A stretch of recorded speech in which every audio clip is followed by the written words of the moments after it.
This mini lecture should accompany your Chapter 4 and just provide you some more insight on topics that were discussed on stress. So, stress is highly relevant for many of you. For college students, this is a time of great stress where you're learning how to juggle multiple challenges. For some of you that are non-traditional students, you may have families and other responsibilities. So, I'm going to sort of walk you through the science of stress. What do we know about stress and how it can impact our overall health? Stress is actually adaptive. There is a good aspect of stress.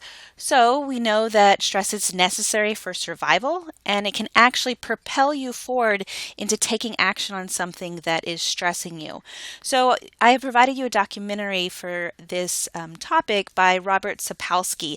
It's called Stress Portrait of a Killer, and it mainly focuses on his research, but then also integrates other research that helps us to understand why stress can be so detrimental for health and what is the process by which we see stress leading to disease. So we know that stress can alter your susceptibility to disease, and this is through reduced immunity. So it can really impact your immune system.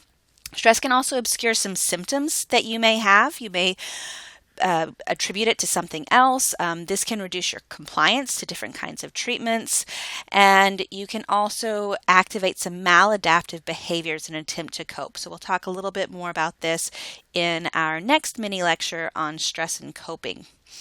Now, humans aren't necessarily good with shutting off the stress response, and this is what you'll see with Sapolsky's work.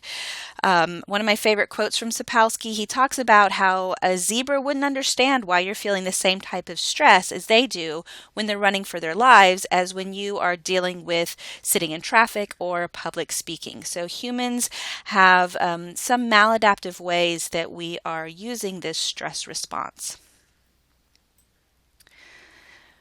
We need to consider, when we're talking about stress in the immune system, the difference between an acute and chronic stressor. An acute stressor, this is something that is much more short-termed, something that is giving you that little burst of energy in which to react to a stressor. So this could be a school exam, a job interview, having to do a presentation in class, realizing that you forgot something you need to take care of. Chronic stressors are ones that we worry about more because they're going to be more impactful on the immune system and overall functioning. This is something that you have to deal with continuously. This may be a chronic illness you have, going through the process of bereavement or losing a loved one. If you are unemployed for a while, these things can really whittle away at your immune system. Now, stress research has highlighted for us how detrimental it is on health. And you'll read about in your chapter many different studies that have outlined this relationship. For example, there was research conducted where they exposed healthy participants to the cold virus and they assessed their level of stress, and they found that people who were more stressed were more likely to get sick. So people who were in the upper 25% of their measure of stress were twice as likely to get sick as those in the lower 25%. Another type of research looks at how stress can impact the progression of disease in different populations. So looking at HIV, diabetes, and asthma, and all of these diseases, people progress their disease more rapidly if they're more stressed. They also respond differently to their medication. Another type of research that was done, they actually inflicted a wound on healthy individuals and then examined their level of stress and monitored how long it took for the wound to heal. This type of approach, wound healing, it's been done in different populations. For example, I believe your book talks about a study where they asked married people to actually get in an argument, and after the wound was afflicted, they looked to see if that impacted the time to healing. Now, I want to point out with both the cold study and the wound healing, this is a really great example of why ethics is so important, because people had to consent to this. So they knew going into the study that they were going to be exposed to a cold virus. They were they could get sick, that they were actually going to have a wound inflicted on them. So I hope you're thinking back to Henrietta Lacks and the Belmont Report and all those things that we discussed in our topic on ethics, and really respect that this is, it's hard to do research in this area and it's hard to recruit participants. Another connection between stress and the immune system is actually when we look at how people get ulcers when they're more stressed. And you hear about this through multiple learning assignments that you have through this topic. It's sort of fascinating the progression we've made in recognizing that this is an indirect pathway. So when I say an indirect pathway, that means it isn't that stress impacts ulcers directly. What we see happening is that stress compromises the immune system, which impacts the body's ability to fight off a certain type of bacteria that causes ulcers. So two-thirds of the population has this bacteria. It's a pretty common bacteria. It's that if you are really stressed and your immune system is compromised, the bacteria is able to eat away at your stomach lining and cause ulcers. Now, this type of stress, research has shown that people who are more likely to get ulcers are also engaging in some behavior that's maladaptive. So they're more likely to smoke, drink, or use too much caffeine. So what is stress? There are two things I want to accomplish with this mini lecture. I want to discuss how we measure stress, and then I walk you through different types of models of stress. I want you to think about the survey that you've completed via Qualtrics. I want to point out some of the measures that I have given you and sort of talk you through why these may be good measures or why a researcher may not choose them. So whether you're a researcher or a clinician, if you're trying to assess somebody's level of stress, it's your responsibility to really think through, well, what type of stress am I interested in? And this is a concept that you learned about in Chapter 2, I just want to remind you of, an operational definition. This is the explicit explanation of a variable in terms of how it is measured or how it is manipulated. So let's start off with one way you can measure stress, the undergraduate stress questionnaire. You went through 100 different items that you could have experienced in the last month, and I asked you to check these off. So this is an example of a stress measure that's called a checklist, because you're literally checking off if you've experienced these types of stressors. So you would expect that people who check off more stressors are more stressed.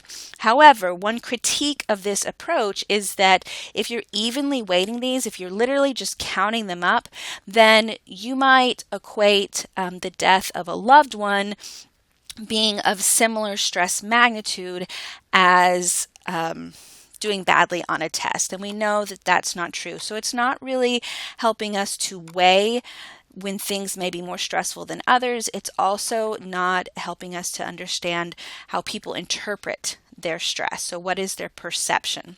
So that's why I also have provided you a measure called the Perceived Stress Inventory.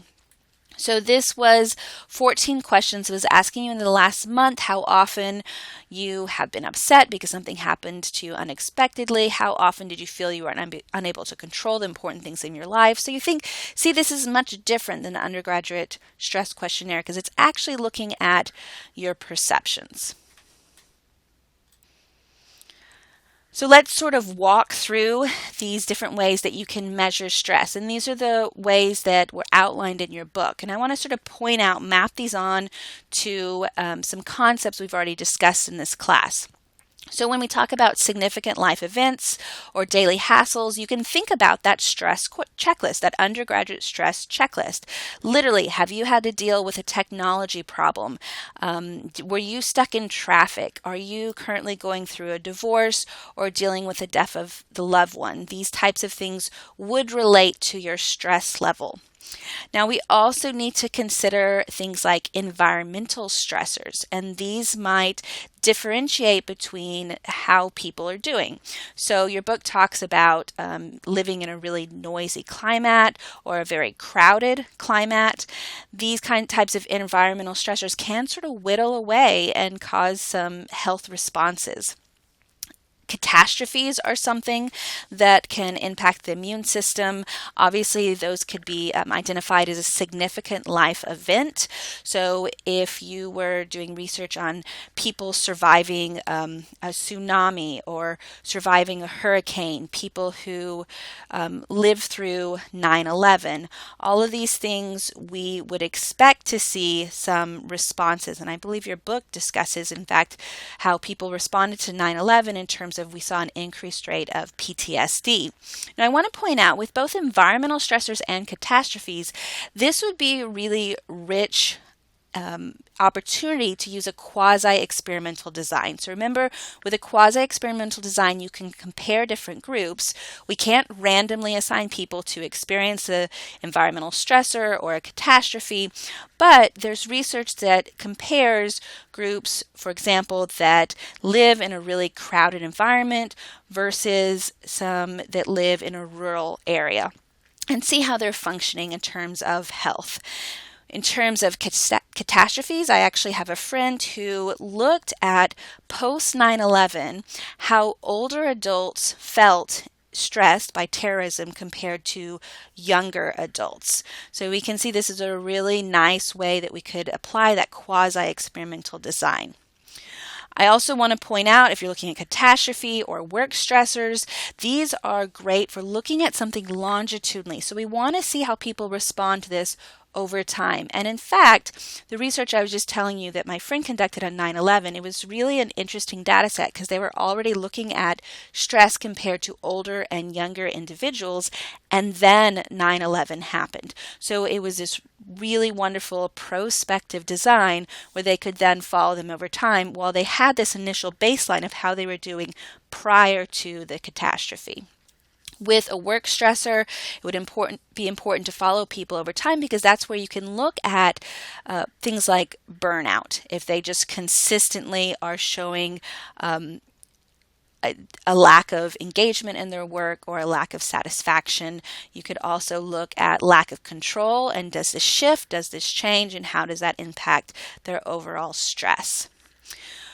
We then are moving into some ways we can measure stress in terms of more psychological aspects that are influenced by society. So social evaluative threat, that is, how do you feel that people are perceiving you? And that can be a very stressful situation if you feel like you've let somebody down or you're not meeting their expectations.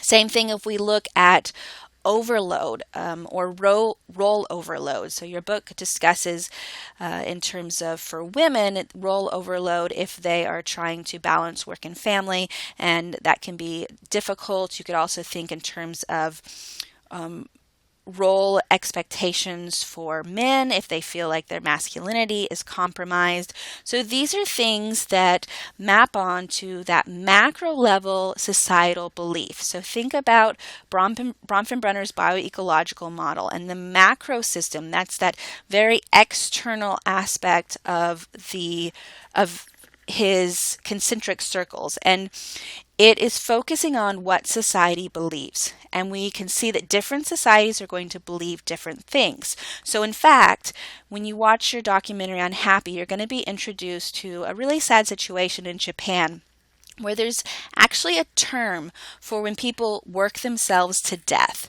because in the Japanese culture, it is really stressed that work is more important, in fact, more important than family or than health. To demonstrate that you are a really hard worker is really admired in that situation. So you can see how that macro level belief sort of trickles down and can influence social evaluative threat. It can lead to overload, and it can lead to severe health consequences such as death. And then finally, we could measure stress through physiological reactions. Now, this is the current gold standard, so I want to walk you through different type physiological measures that we can do. Now, you can do biofeedback equipment. In fact, the chair of our psychology department, Dr. Lori Lang, she is focused on this type of research, and she's doing it on a really interesting population with veterans and looking at biofeedback, looking at if they can sort of learn how to control their physiological responses to stress. So with biofeedback equipment, that would be looking at blood pressure, heart rate, respiration rate. We would see these things elevate when someone feels a stressor. And so people can actually be taught to monitor when they see this elevation and work on actively coping to lower that physiological response. You can also do research on skin conductance. So this would be looking at the sweat response, which is a physiological response to feeling stress. And then we could collect things like spit or blood to look at the body's response through hormones. And I want to focus on cortisol because that is a really popular way to measure stress physiologically. Now, this is a figure that I pulled from an article published in Neuropsychopharmacology. It's on the diurnal cortisol cycle in delinquent male adolescents. So when you see NC, DP negative, and DP positive, what that refers to is they were comparing different types of individuals. So they had a normal control group. These were non-delinquent males. And they were comparing them to two types of delinquent males that were going through a program. Now, the program was the same for both of these groups, but the DP negative, those are adolescents going through the project that didn't demonstrate disruptive behavior. But then when you look at the DP positive, those are adolescents that were demonstrating disruptive behavior. Now, if you don't know where it says N equals 32, N means sample size. So you can see how they had a sample size of 32 for the control group. Their smallest sample size was the adolescent males that had disruptive behavior, and their largest sample size were the adolescent males that did not demonstrate disruptive behavior. So why I wanted to show you this graph is because it shows how cortisol naturally changes throughout the day and then how we might see differences between different individuals. So cortisol is one of those measures that you can't really just take once in a study. You'd have to take it throughout the day. And there are studies that can get spit samples up to 6 times a day, which is pretty extensive and very respectable.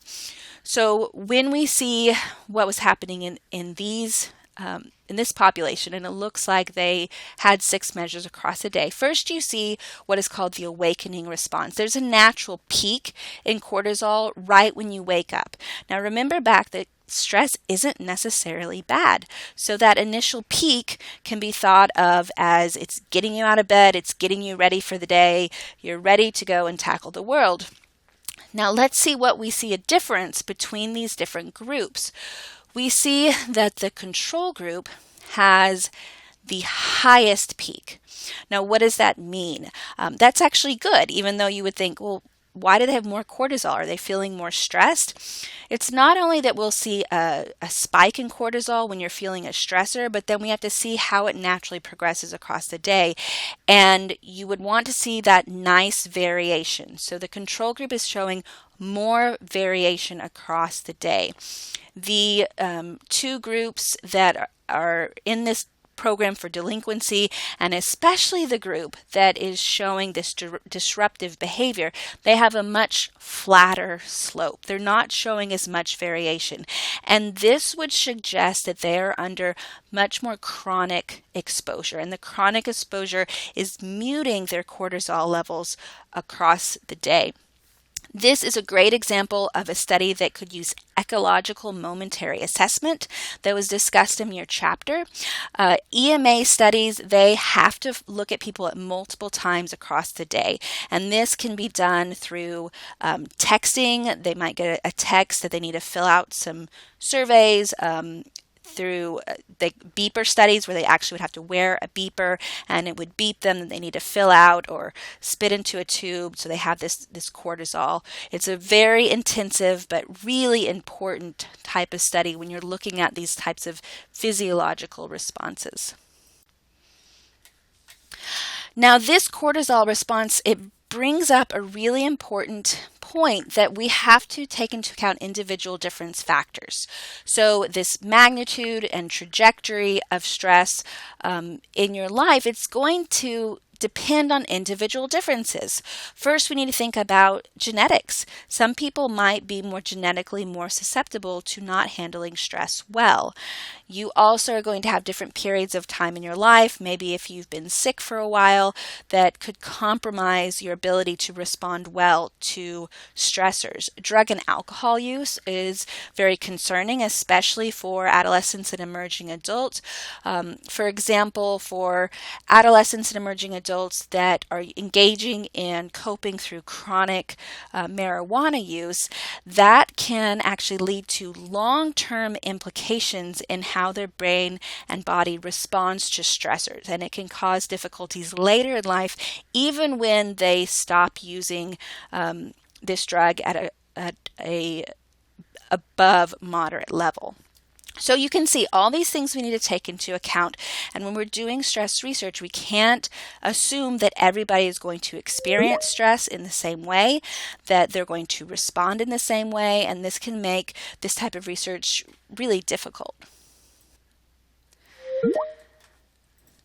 And this brings us to an important topic. When we're thinking about individual differences, we need to think about where people have different levels of homeostasis. So this idea of being at baseline for your stress or being able to return to baseline after a stressor, this is a term called allostasis. This term was coined in 1988 by Sterling and Iyer, and this can be seen in behavioral and physiological changes. So your body returning to baseline and also how you're acting returning to baseline. So think about a recent stressor you had. Think about a minor one and a major one, and how long did it take in comparing those two things before you felt like you were able to really calm yourself? So when did you feel the physiological responses return? Did you get a headache? Did you feel burning in your face? Was your heart pounding? Were you sweating? When did that disappear? And then also think about your behaviors. Were you grimacing? Were you angry? Were you yelling or crying? And how long did it take before that behavior you returned to baseline? Now we can think about this shifting back and forth. And this is life, right? You experience stressors, you have to respond to stressors. So it's about learning how to get back to that baseline. So if we weigh our resources and our expectations or demands, we're trying to get them in a nice balance. So when your resources are depleted and your expectations or demands are too much, that's what we can call allostatic load. So for people who are continually having to engage in this stress response and it becomes much too difficult for them, this is when we are going to see health consequences.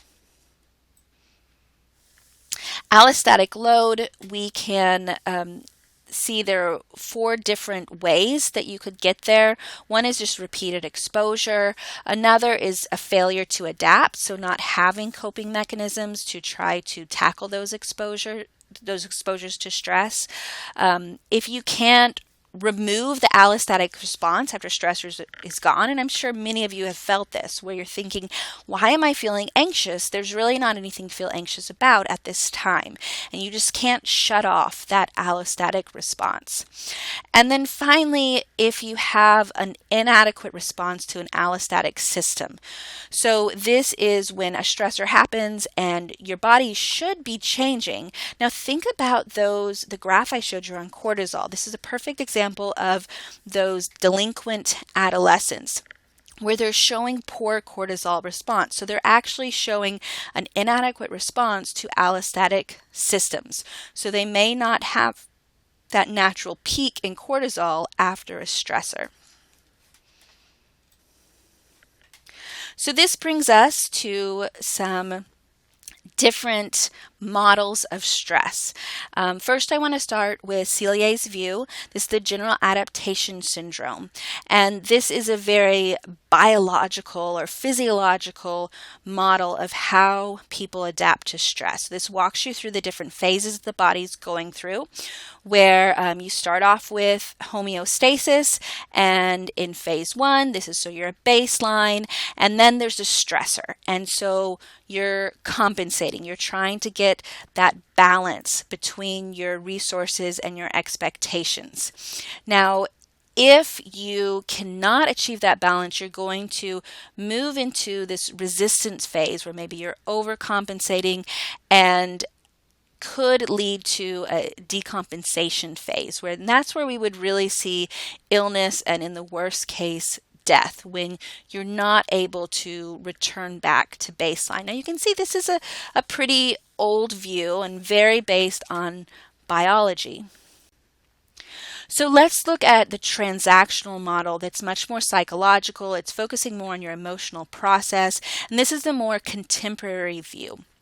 So we know that stress exists when circumstances encountered or exceeds a person's ability to cope. And Lazarus and Folkman came up with this how we have a primary appraisal of a stressor. So this is trying to figure out what is going on, how should I respond to this, and getting that initial response. Then with the secondary appraisal, you've figured out what the immediate threat is, and now you're saying, well, what are my options? What's the likelihood that I can successfully apply the necessary strategies to reduce this stressor? Will this process work? So that's really that higher level cognitive functioning where we're trying to interpret what's going on. And then finally, we have a reappraisal. So you have your secondary appraisal, you've enacted some type of approach, but we're constantly changing. So we need to figure out, how am I doing? Is this under control? Perhaps maybe it wasn't as bad as I expected. Do I need to try something different? You could reflect and think, well, maybe I'm doing some maladaptive coping. So you can see how, in comparison to Celier's model, this one is much more focused on that emotional aspect, much more focused on health psychology as a whole. Now to turn to one that I really love is developmental psychologist, because it has this developmental perspective. So the diathesis stress model, we are acknowledging that people aren't coming from a vacuum, that some people have greater risk. So think about when we talked about epigenetics, how your genes and your environment are interacting. So some people have a greater predisposition or vulnerability to stress. And this is what we mean by diathesis. This could be due to genetics. It could also be due to experiences. So if people have gone through traumatic experiences, this is when they might acquire certain propensities towards stress or certain personal or psychological factors. So this supposes that your vulnerability is different between different people, and that stress is going to cause different changes. So you can see how with this shell shape, your vulnerability is getting a little greater as you get older, and this is because you're dealing with more stress. You have more situations.